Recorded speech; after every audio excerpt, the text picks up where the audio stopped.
അസ്സലാമു അലൈക്കും. Welcome back to our channel. ഇന്നും നമ്മളൊരു day in my life video ആണ് ചെയ്യുന്നത്. ഇന്നത്തെ വീഡിയോയിൽ കുറച്ചധികം കാര്യങ്ങൾ ഇൻക്ലൂഡ് ചെയ്തിട്ടുണ്ട്. വീഡിയോ സ്കിപ്പ് ചെയ്യാതെ മുഴുവനായിട്ടും കാണണേ.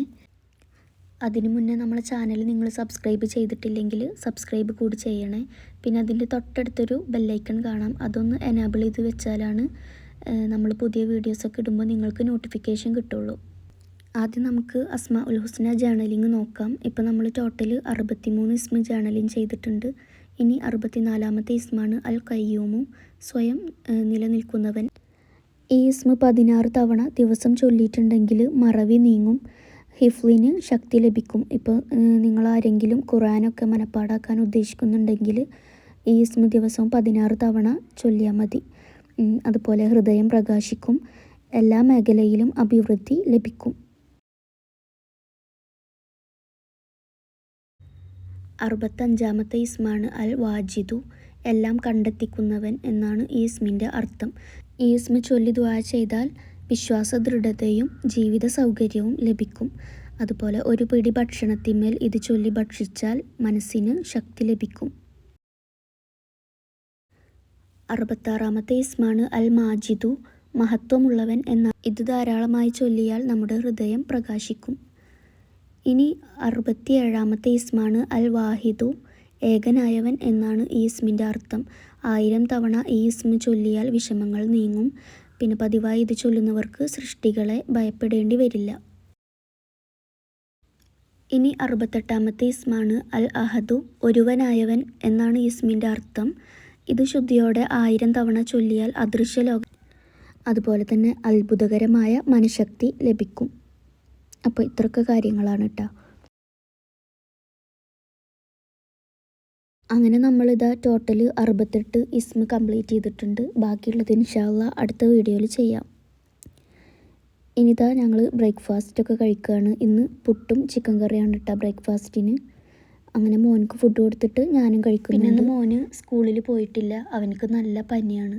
അപ്പോൾ പിന്നെ ഇന്ന് റെസ്റ്റ് എടുത്തിട്ട് മെഡിസിനൊക്കെ കൊടുത്തിട്ട് നാളെ പറഞ്ഞേക്കാമെന്ന് വിചാരിച്ചു. ആൾക്കിനി പേടിപ്പനിയാണോ എന്നൊന്നും അറിയില്ല. ഇനിയിപ്പോൾ സ്കൂളിൽ പോകുന്നതൊക്കെ ആലോചിച്ചിട്ട് വന്നതാണാവോ. എന്തായാലും ഇന്നത്തെ ദിവസം ലീവ് എടുത്തിട്ട് ഇൻഷാ അല്ലാഹ് നാളെ പറഞ്ഞേക്കണം. പിന്നെ അവൻ ആദ്യമായിട്ട് സ്കൂളിൽ പോയ ദിവസം ഉണ്ടല്ലോ, പ്രവേശനോത്സവത്തിൻ്റെ ദിവസം, അന്നത്തെ കുറച്ച് വീഡിയോസൊക്കെ ഞാൻ എടുത്തു വെച്ചിട്ടുണ്ട്. അതിതാ ഈ ഒരു വീഡിയോയിൽ ഇൻക്ലൂഡ് ചെയ്തിട്ടുണ്ട് കേട്ടോ. അവനക്ക് സ്കൂൾ ഓപ്പൺ ആക്കിയത് ജൂൺ 3-ാം തീയതിയാണ്. ഞാനിപ്പോൾ day in my life video ചെയ്യുന്നത് ജൂൺ 4-ാം തീയതിയിലേതാണ് കേട്ടോ. ഇനിയിപ്പോൾ ഇത് എന്നാണ് അപ്ലോഡ് ചെയ്യാൻ പറ്റുക എന്നൊന്നും അറിയില്ല. എനിക്ക് വോയിസ് ഓവർ കൊടുക്കാൻ കുറേ ടൈം വേണം. ഞാൻ ഒരു വട്ടം പറഞ്ഞ കാര്യം കേട്ടിട്ട് അതെനിക്ക് എന്തെങ്കിലും മിസ്റ്റേക്കൊക്കെ തോന്നിയാൽ അതൊക്കെ കട്ട് ചെയ്ത് കളയും. എന്നിട്ട് പിന്നെ ആദ്യം തൊട്ടിട്ട് വീണ്ടും പറയും. അതുകൊണ്ടാണ് ഇത്രയും ഡിലേ ആവുന്നത്. എനിക്കങ്ങനെ ഒറ്റയിരിപ്പിൽ അങ്ങനെ പറഞ്ഞു തീർക്കാനൊന്നും അറിയില്ല കേട്ടോ. എന്നാലും ആദ്യത്തെ വീഡിയോസൊക്കെ വെച്ച് നോക്കുമ്പോൾ ഇപ്പോൾ കുറച്ചുകൂടി ചേഞ്ച് വന്നിട്ടുണ്ട്. ചില യൂട്യൂബേഴ്സൊക്കെ ഒറ്റ ഇരിപ്പിൽ തന്നെ എല്ലാ കാര്യങ്ങളും പറഞ്ഞു തീർക്കുന്നവരുണ്ട്. എനിക്കങ്ങനെ തീരെ പറ്റണില്ല. ഇൻഷാ അല്ലാഹ് ശരിയാവുമായിരിക്കും. അപ്പോൾ ഇതാണ് കേട്ടോ മോൻ്റെ സ്കൂള്. ഞാൻ മുന്നേ വീഡിയോയിൽ കാണിച്ചിട്ടുണ്ട്. ഇതിപ്പോൾ ഹൈസ്കൂളിൽ വെച്ചിട്ടാണ് പ്രോഗ്രാംസൊക്കെ നടക്കുന്നത്. പിന്നെ സ്കൗട്ടിൻ്റെ കുട്ടികളും ഗൈഡിൻ്റെ കുട്ടികളൊക്കെ റെഡി ആയിട്ട് നിൽക്കുന്നുണ്ട് പ്രോഗ്രാമിന്. പക്ഷേ മഴ കാരണം അവരെ പ്രോഗ്രാമൊന്നും ചെയ്യാൻ പറ്റിയില്ല. ഇതിപ്പോൾ മുകളിലുള്ള ഹാളിൽ വെച്ചിട്ടാണ് പാരൻസിനുള്ള മീറ്റിങ്ങൊക്കെ നടക്കുന്നത്. അതുപോലെ പ്രവേശനോത്സവത്തിൻ്റെ പരിപാടികളൊക്കെ. ഇതിപ്പോൾ കുട്ടികൾക്ക് ന്യൂ അഡ്മിഷൻ ആയിട്ടുള്ള കുട്ടികളുണ്ടല്ലോ, അവർക്ക് ബലൂണും ഫ്ലവറൊക്കെ കൊടുത്തിട്ടുണ്ട്. പിന്നെ എല്ലാ കുട്ടികളെയും ചെയറിൽ ഇരുത്തിയിട്ടുണ്ട്. എൻ്റെ മോനോട് ചെയറിലിരിക്കാൻ പറഞ്ഞപ്പോൾ അവനക്കാകെ ടെൻഷനും കരച്ചിലും ഒക്കെ വന്നിട്ടുണ്ടായിരുന്നു. ഞാനെങ്ങാനും അവനവിടെ ഇരുത്തിയിട്ട് പോയാലോ എന്ന് ആലോചിച്ചിട്ട്. പിന്നെ ഇടയ്ക്കിടയ്ക്ക് എന്നെ ഇങ്ങനെ നോക്കുന്നുണ്ട്. പിന്നെ പ്രോഗ്രാം അങ്ങനെ സ്റ്റാർട്ട് ചെയ്തിട്ടുണ്ട്. ഇവരെ സ്കൂൾ ഒരു ഇസ്ലാമിക് സ്കൂളായതുകൊണ്ട് ഫാത്തിഹ ചൊല്ലിയിട്ടാണ് പ്രോഗ്രാം സ്റ്റാർട്ട് ചെയ്തത്. പിന്നെ പ്രിൻസിപ്പാളിൻ്റെയും കുറച്ച് ടീച്ചേഴ്സിൻ്റെയും ഒക്കെ പ്രസംഗം ഉണ്ടായിരുന്നു. അത് കഴിഞ്ഞിട്ട് കുട്ടികൾക്ക് ചെറിയൊരു ഗിഫ്റ്റൊക്കെ കൊടുത്തിട്ടുണ്ട്. പിന്നെ എൻ്റെ മോൻക്ക് ഗിഫ്റ്റ് കൊടുത്തപ്പോൾ അവൻ വാങ്ങാതെ നിൽക്കുകയാണ് കേട്ടോ. എന്നെ തന്നെ നോക്കിയിട്ട് നിൽക്കുകയാണ്. അത് ഞാനിങ്ങനെ അവനോട് പറയലുണ്ട്, നമുക്ക് ആരെന്ത് തന്നാലും ഒന്നും വാങ്ങരുതെന്ന്. ഞാൻ ഉദ്ദേശിക്കുന്നത് ചില ആളുകളൊക്കെ മിഠായി, നമുക്ക് പരിചയമില്ലാത്ത ആളുകളൊക്കെ കുട്ടികൾക്ക് മിഠായിയൊക്കെ കൊടുക്കുമ്പോൾ അതൊന്നും വാങ്ങരുത് എന്നുള്ളതാണ് ഞാൻ പറഞ്ഞു കൊടുക്കാറുള്ളത്. അപ്പോൾ അവൻ്റെ വിചാരം ഇതൊന്നും വാങ്ങരുതെന്നാണ്. അതുകൊണ്ടാണ് പിന്നെ അവന് വാങ്ങണോ വേണ്ടേ എന്നുള്ളതിൽ എന്നെ നോക്കി നിന്നിരുന്നത്. പിന്നെ അവനക്ക് നല്ല പനിയും ഒക്കെ ആയിട്ട് നല്ല ക്ഷീണമൊക്കെ ഉണ്ടായിരുന്നു കേട്ടോ. അപ്പോൾ ഇതൊക്കെയാണ് അന്നത്തെ വിശേഷങ്ങൾ. ഇനി നമുക്ക് ഇന്നത്തെ ഡേ ഇൻ മൈ ലൈഫിലേക്ക് വരാം. ഇനിതാ ഞങ്ങൾ ഉച്ചയായപ്പോൾ ലഞ്ച് കഴിക്കുകയാണ്. ഇന്ന് ലഞ്ചിന് നെയ്ച്ചോറും ചിക്കൻ കറിയാണ് കേട്ടോ.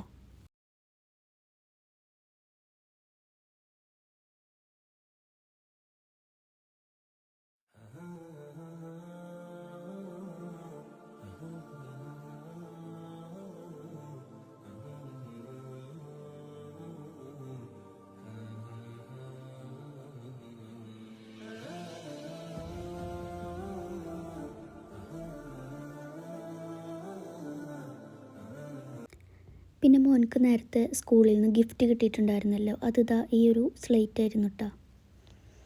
അപ്പോൾ ഞാനിതാ ഈ സ്ലേറ്റിൽ ആദ്യമായിട്ട് അവനെ കൊണ്ട് എഴുതിപ്പിക്കുന്നുണ്ട്.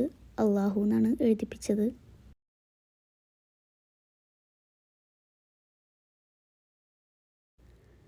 അത് കഴിഞ്ഞിട്ട് പിന്നെ അവൻ്റെ വക കുറച്ച് ചിത്രം വരക്കലൊക്കെ ഉണ്ടായിരുന്നു. ഇനി അടുത്തതായിട്ട് ചെയ്യാനുള്ളത്, ഇവരെ മിസ്സ് പറഞ്ഞിട്ടുണ്ട് ഇവരെ ലഞ്ച് ബോക്സിലും സ്നാക്സ് ബോക്സിലും പിന്നെ ബോട്ടിലിലൊക്കെ ഇവർ പേര് എഴുതി വെക്കാൻ, ഇല്ലെങ്കിൽ മാറിപ്പോവുമല്ലോ. അപ്പോൾ ഞാൻ അതൊക്കെ ഒന്ന് ചെയ്യാണ്. ഇതാണ് കേട്ടോ മോൻ്റെ ലഞ്ച് ബോക്സും സ്നാക്സ് ബോക്സും. ഞാൻ കഴിഞ്ഞ വീഡിയോയിൽ ലഞ്ച് ബോക്സ് കിട്ടിയിട്ടില്ല എന്ന് പറഞ്ഞിരുന്നല്ലോ.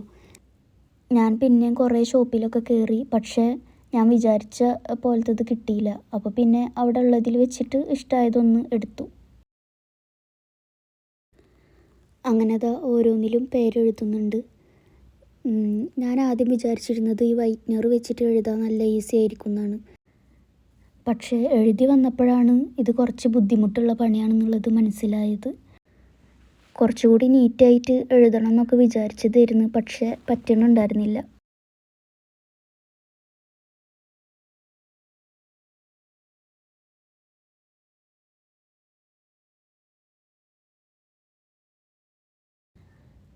അങ്ങനെ ആ ഒരു പരിപാടി കഴിഞ്ഞിട്ടുണ്ട്. ഇനി അടുത്തത് ജൂൺ 5 പരിസ്ഥിതി ദിനമാണല്ലോ. അപ്പോൾ അതിന് വേണ്ടിയിട്ടൊരു പോസ്റ്റർ ഉണ്ടാക്കണമെന്ന് മിസ്സ് പറഞ്ഞിരുന്നു. ഇനി ഞാൻ അതിൻ്റെ കാര്യങ്ങളൊക്കെ ഒന്ന് റെഡിയാക്കുകയാണ്.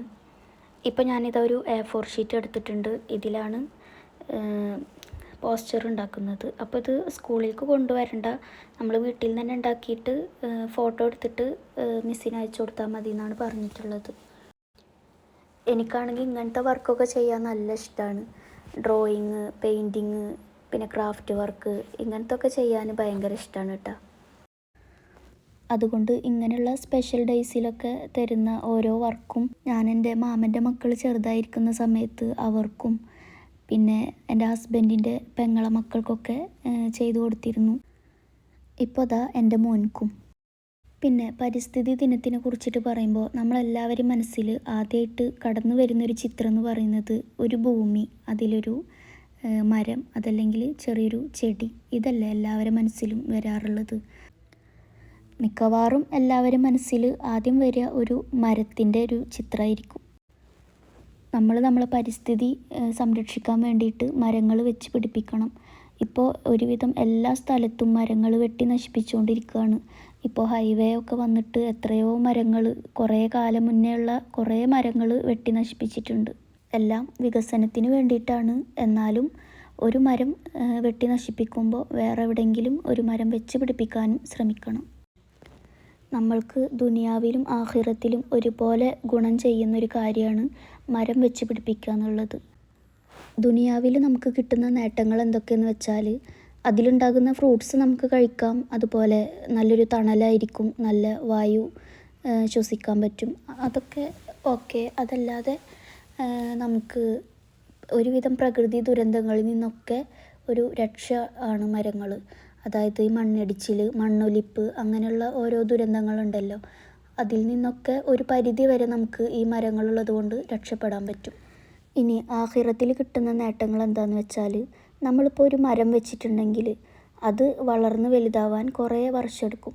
ഇനിയിപ്പോൾ ആ ഒരു സമയത്ത് നമ്മൾ ജീവിച്ചിരിക്കുന്നില്ലെങ്കിൽ പോലും ആ മരത്തിൻ്റെ താഴെ ഒരാൾ നല്ല ക്ഷീണിച്ചിട്ട് വന്നിരിക്കുമ്പോൾ അയാൾക്കതൊരു ആശ്വാസമാവുകയാണെങ്കിൽ അതിൻ്റെ കൂലി ആ മരം വെച്ച് പിടിപ്പിച്ചതാരാണോ അവർക്ക് കിട്ടും. അതുപോലെ തന്നെ ആ മരത്തിലുണ്ടാകുന്ന ഫ്രൂട്ട്സ് മനുഷ്യന്മാരോ പക്ഷികളോ മൃഗങ്ങളോ കഴിക്കുകയാണെങ്കിൽ അതിൻ്റെ കൂലി അള്ളാഹുവിൻ്റെ അടുത്തുനിന്ന് നമുക്ക് കിട്ടും. അതുകൊണ്ട് തന്നെ മരം വെച്ച് പിടിപ്പിക്കുക എന്നുള്ളത് ദുനിയാവിലും ആഖിറത്തിലും നമുക്ക് ഉപകാരം ചെയ്യുന്നൊരു കാര്യമാണ്. അങ്ങനത്തെ ആ പോസ്റ്ററിൻ്റെ വർക്ക് ഇവിടെ കംപ്ലീറ്റ് ആയിട്ടുണ്ട്. ഞാനിതിങ്ങനെ വരക്കുന്നത് മാത്രം കാണിച്ചാൽ നിങ്ങൾക്ക് ബോറടിക്കുമെന്ന് വിചാരിച്ചിട്ടാണ് ഞാൻ പിന്നെ ഇങ്ങനത്തെ കാര്യങ്ങളൊക്കെ സംസാരിച്ചത്. അപ്പോൾ ഇന്നത്തെ വീഡിയോ ഇത്രയേ ഉള്ളൂ. നിങ്ങൾക്ക് വീഡിയോ ഇഷ്ടമായെങ്കിൽ ലൈക്ക് ചെയ്യാൻ മറക്കരുത്. പിന്നെ നിങ്ങളെ അഭിപ്രായങ്ങൾ എന്തായാലും കമൻ്റായിട്ട് അറിയിക്കണം കേട്ടോ. ഇൻഷാ അല്ലാഹ് ഇനി നല്ലൊരു വീഡിയോ ആയിട്ട് വരാം.